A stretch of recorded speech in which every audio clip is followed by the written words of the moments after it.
Magandang araw mga kaibigan. Bigyan natin ng reaction opinion itong video posted by SMNI News Online. Caption: Baligod, dalawang retiradong general nasa likod umano ng panunuhol. Ito na po yung bumaliktad na apat na kasapi sa Brave 18 na suhulan daw ng di umano 25 million. I don't know how true. So pakinggan natin si Atty. Baligod. Gutierrez, si Nico de Los Angeles, may mga binabanggit ang mga tao na ito na nag-uutos din sa kanila. Umabot ito sa isang mataas na retired general. Actually, dalawa pala, no? Yung dalawang retired generals na yan ay parehong pinamunuan nila noon ng CIDG, ng PNP, no?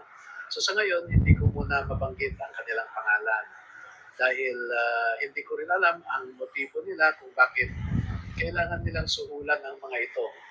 At tama yung sinasabi ni Ombudsman na yung mga nanghikayat sa apat na ito may be liable for obstruction of justice. Attorney, habang dumarami po yung ating supporter dito, ano po yung planning nila mag-feature sila?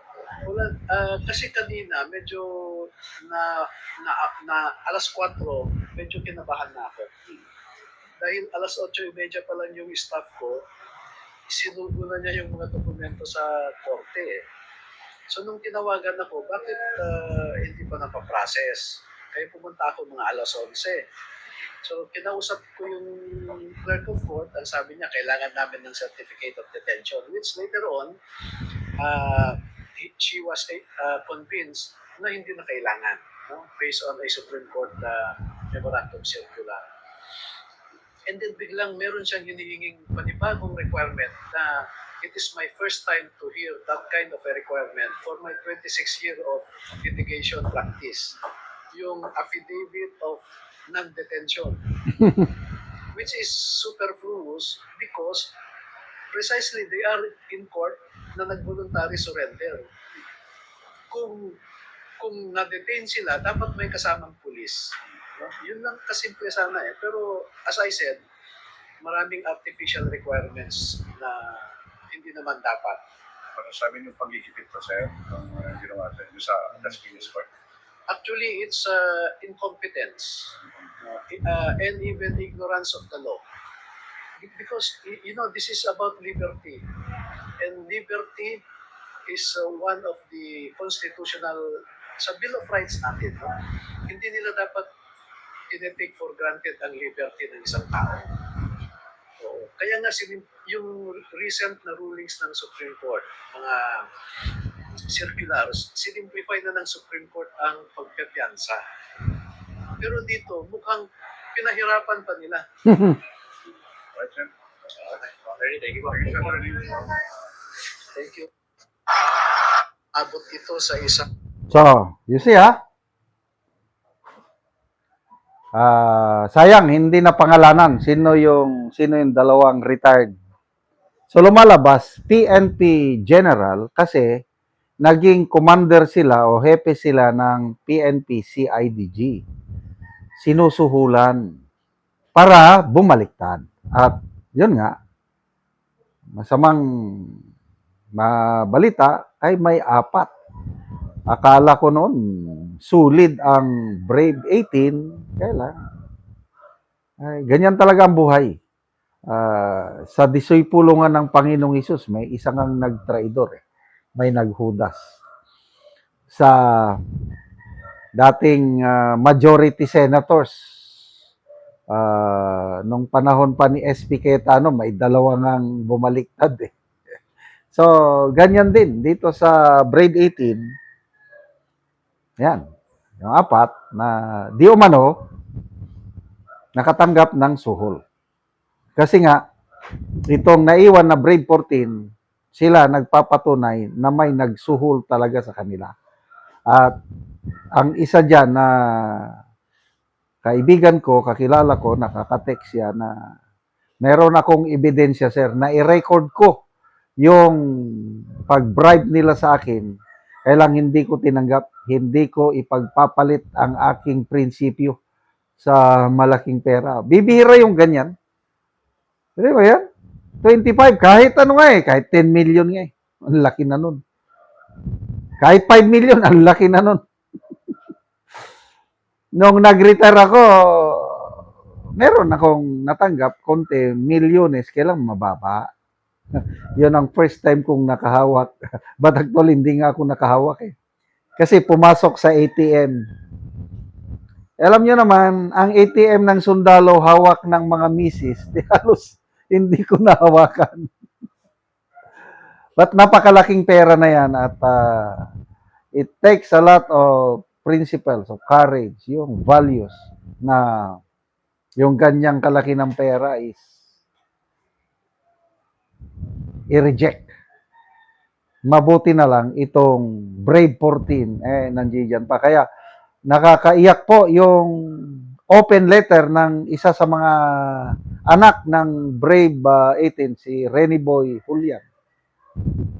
Naipublish, senior ni Miss MG Kiambao Reyes na, Papa, proud na proud kami sa inyo, sa iyo, na hindi ka nasilaw.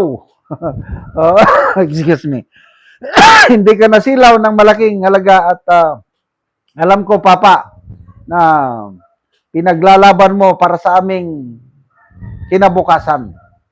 At kahit anong paninira nila sa iyo, Papa, kasi hindi mo maiwasan.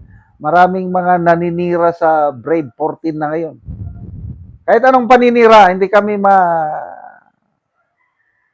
basta, tuloy pa rin ang pagmamahal, suporta nila sa kanilang mga at kayo po, kung may nakakapanood nitong video kong ito, salute ako sa Brave 14 Marines and their families.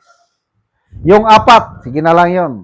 Intindihin na lang natin, bahala ng God is watching us from a distance. Balang araw, lahat po tayo haharap sa hukuman ng Diyos. And we will give account sa mga nagawa natin sa buhay, masama man o mabuti. Salamat mga kaibigan sa inyong pagsubaybay sa channel na ito. Nakakatulong kayo ng malaki sa tribong talandig ng Bukidnon dahil ang sweldo natin sa channel na ito is pantulong sa tribo. Namimigay tayo ng libreng yero at pako para makapagpatayo sila ng mas maayos na tirahan. Panoorin nyo ang video na ito. O karon mo na ni ang natagaan og yero. So makatop na ni gyud siya karon.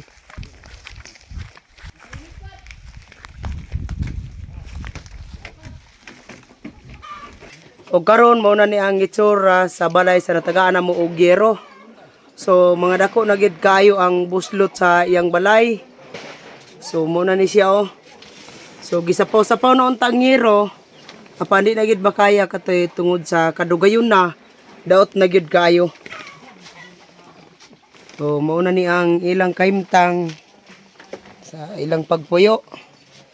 Karon o karon pila na ni ka tuig ang imong balay nga inaan ng itsura? Kuan 20 na ni katuig. 20 na ka tuig. So sa kadugayon na nga naman nga wala mo nakapalit og sen. Sud Tungod sa kalisod. Nga wala mo nakapalit og sen. So unsa dayon yung panginabuhian? kuan ra lagi. Pag umara, Mag-umara. mag-uma, So walay kita gihapon. wala Naa na kay estudyante. naa So pila na kabuk ang imong anak di ay? duha Duha na. So tanan na naga-eskwela. kana pang isa. Ang isa pa ang ga-eskwela. So dugay na gyud ang kuan kung maglungag mo, magluto mo, magantos na gyud mo sa ulan. Oh, magantos na gid mi. Wala namang gid mi kay kuan sa palit sa sin. Salamat gid kayo kay nakaabot mo. Nakaabot po ang hinabang. Salamat gid kayo kay kung pag maglungag mi ani di na gid mi ulanan kay nakabot naman ang Sin. sin. Salamat gid kayo tabang sa sin. Salamat po sa kanser. Salamat sa Ginoo nga siya ang nagpanalangin sa amoa. Salamat kayo. Kayo.